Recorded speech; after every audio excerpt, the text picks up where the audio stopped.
bom? Meu nome é Mariana e vocês estão no canal Cola na Mari. Hoje a gente vai falar um pouco sobre como viajar gastando pouco. E eu vou falar especificamente da Disney. Como você pode ir pra Disney sem gastar um dinheirão.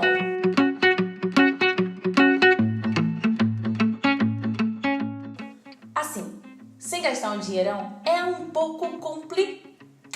Mas tem como a gente economizar em muita coisa. E o que eu vou falar aqui é como eu estou fazendo para economizar ao máximo na minha tão sonhada viagem para Disney. Bom, a dica que eu dou primeiro é o seguinte. No caso do meu trabalho, ele é um pouco flexível em relação a férias, a tempo de férias. Então eu pude fazer uma pesquisa em relação às passagens de uma forma mais flexível. Eu escolhi o meu período de viagem de acordo com a passagem mais barata. Eu fui no Google, queria ir no Google, tá? Normal, tem uma pesquisa, pá, então. Então, eu fui lá no Google e coloquei valor de passagens para Orlando. E aí, tem uma função no Google que ele te dá durante o ano todo, o período de um ano de valores de passagens, valor estimado, lógico, não é valor exato. E eu percebi que o período de maio era o período que era um pouco mais barata a passagem. Oi, filha. Filha. De vez em quando vocês vão escutar um é porque eu tenho porquinho da Índia em casa e eles ficam passeando, ficam soltos, pá, tô ligando, né? Tá. E aí eu percebi que no mês de maio era um período que a passagem tava um pouco mais barata. Tava em torno de 1.700 e pouco, assim. E os outros períodos ela já tava 1.900, 2.000 e pra cima.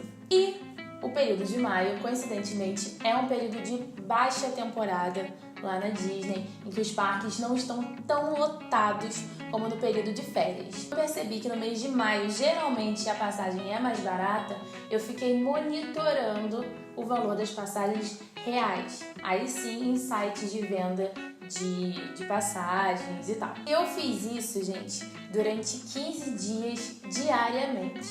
Todos os dias eu ia lá e atualizava os sites de passagem. O que acontece? Existe uma coisa para as passagens de avião, que é o seguinte, isso eu aprendi com o meu primo, ele que me contou, não sei se está certo, mas ele me falou isso, eu achei bacana.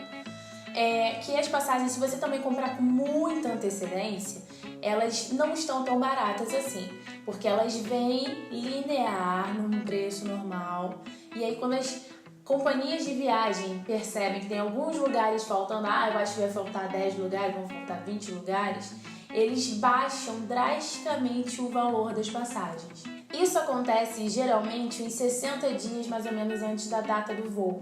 E aí eles baixam esse valor.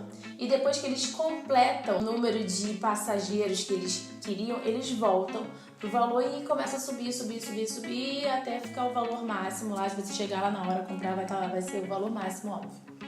E aí eu fiquei monitorando durante 15 dias, olhando o preço de passagem, às vezes subia, às vezes descia. Só que teve um período que eu percebi que ele começou a crescer continuamente durante 3 dias. Eu pensei, a partir de agora vai começar a crescer, se eu não comprar agora eu vou pagar muito mais caro. E foi isso que eu fiz, fui lá e comprei a minha passagem depois de monitorar durante 15 dias os preços das passagens. Isso foi em relação ao meu trabalho, que é muito flexível, então eu pude escolher um período em que as passagens geralmente fossem mais baratas. No seu caso, se você não tiver escolha de período, tente saber com o máximo de antecedência que você puder em qual período você vai estar de férias para você começar a monitorar as passagens nesse período. Você entra lá no período tal e fica monitorando até você encontrar o valor que você acha um pouco mais barato, tá bom? Outra coisa que eu fiz foi o seguinte: se você for uma pessoa que preze muito pelo conforto, talvez essa dica não entre muito.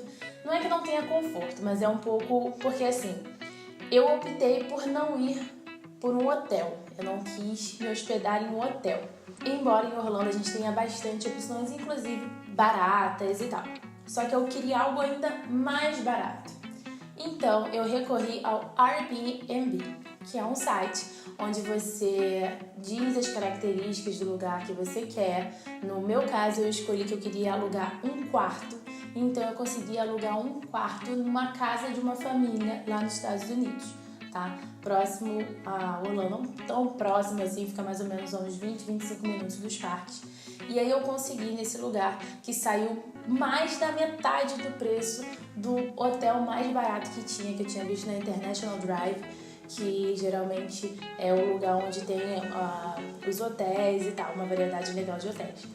E eu fiz isso, eu optei pelo Airbnb, sendo que no Airbnb eu aluguei um quarto dentro de uma casa de uma família. Então existem pessoas morando lá e eu vou estar dentro do quarto, aquele quarto foi pra mim.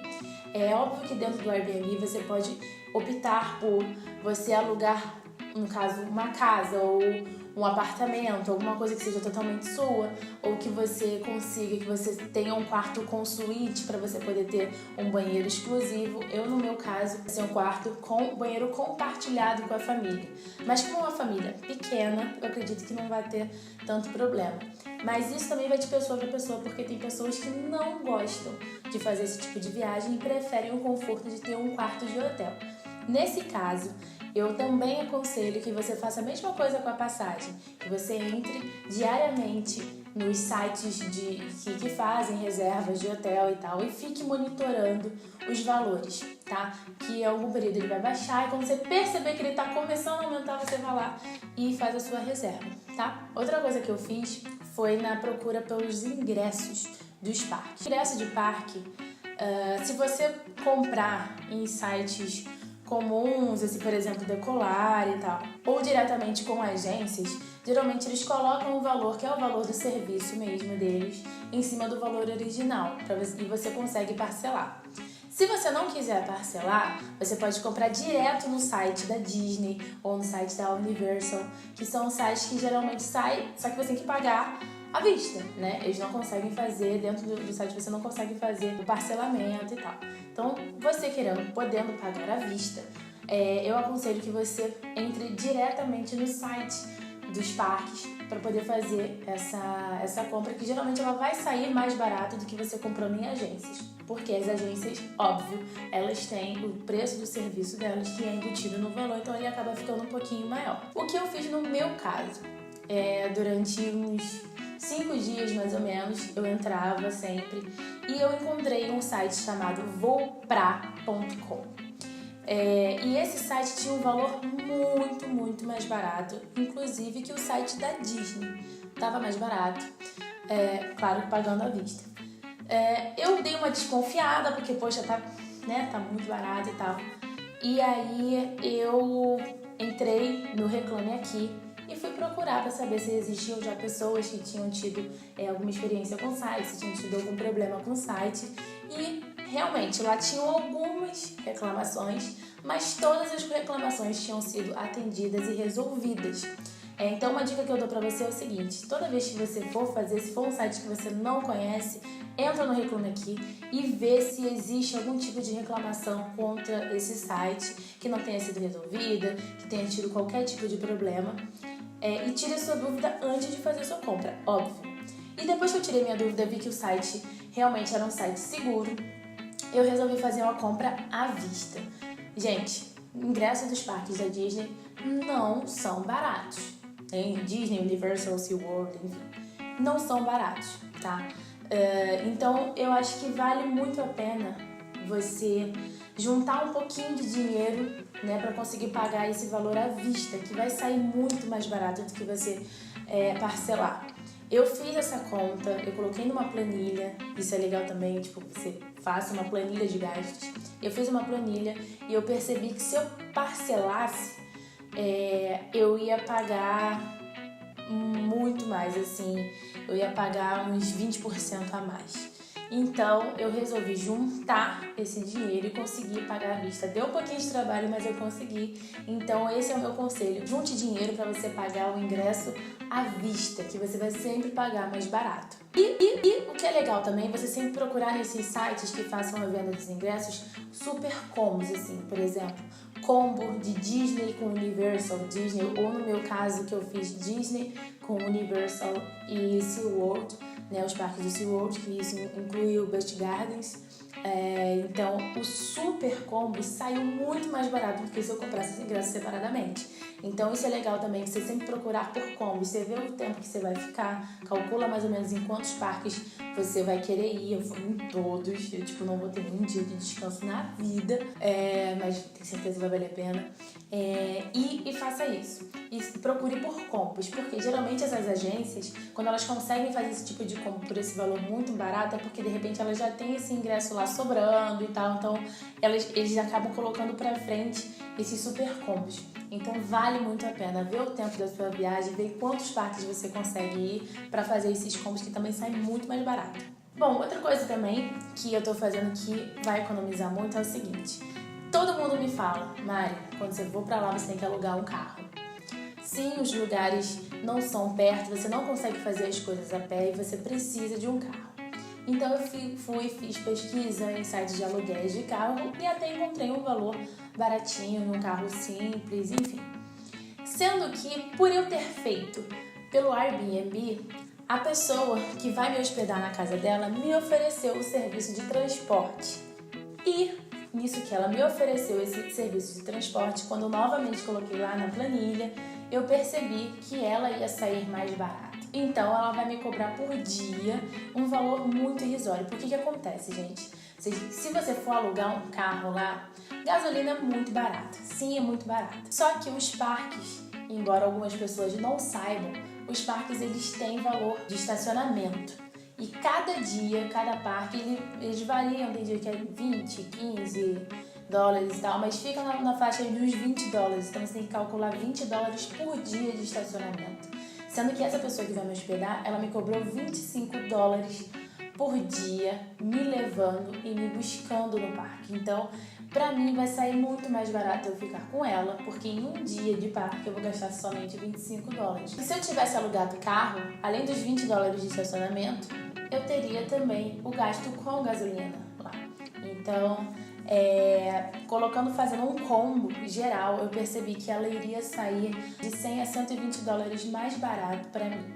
E aí eu optei por ficar com os serviços de transporte que ela vai fazer para mim lá. Se você não tiver essa opção de alguém fazer o transporte para você, eu aconselho o seguinte: quando você for entrar em contato, pesquisar empresas de aluguel de carro e tal, aquele valor ali que você está vendo no site não é o valor com seguro total, ou seja, você vai pagar aquele valor, mas quando você for retirar o seu carro lá, eles vão cobrar uma taxa de seguro total do carro.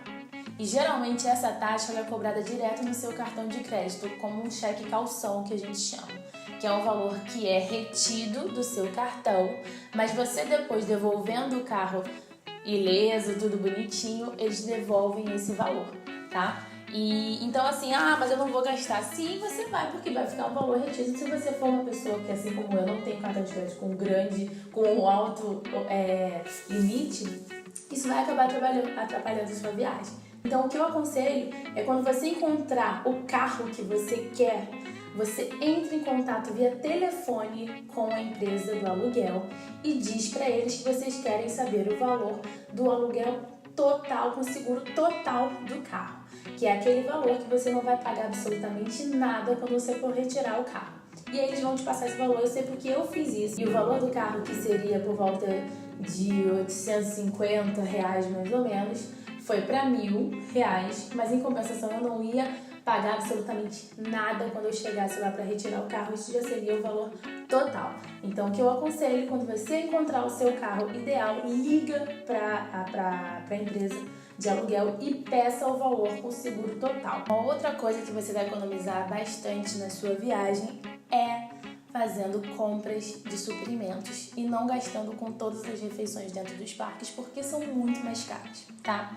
Então, o que eu tenho de recomendação é que o seu primeiro dia em Orlando, quando você chegar, você vá direto ao Walmart e faça as suas compras de almoço, de jantar, de lanche, de tudo que você achar que você vai precisar durante a sua estada lá, porque sai muito mais barato. É óbvio que a gente tem alguns restaurantes que a gente quer conhecer. Eu, por exemplo, eu tenho alguns, então eu vou tirar alguns dias para conhecer esses lugares que eu quero, esses restaurantes, mas realmente não dá pra gente viver comendo tudo dentro dos parques, porque aí você vai aumentar muito né, de seu orçamento vai muito mais alto. Então, se você quer economizar, você vá ao Walmart no primeiro dia e faça a compra de tudo. Inclusive, compra de água, garrafinha de água, que lá é muito mais barato, muito barato. Porque existem bebedouros dentro dos parques, mas os bebedouros geralmente eles não têm um gosto muito bom. Não é água mineral. Então, se você puder, quando você for no Walmart, você compra lá, eles vendem packs só procurar aqui no YouTube, vocês vão ver, compra de Walmart, vocês vão ver, tem uns packs de água enormes. Bom, essas foram as minhas dicas de coisas que eu estou fazendo nesse momento com o meu planejamento de viagem pra Disney, que vai acontecer em maio. Eu tô postando esse vídeo agora em março. Eu espero que eu tenha ajudado vocês. Qualquer dúvida que vocês tenham, podem perguntar aqui nos comentários que eu vou tentar responder, se eu souber. Óbvio que eu não sou a dona da verdade, né, gente? Mas foi isso. Muito obrigada por ter assistido e até o próximo vídeo.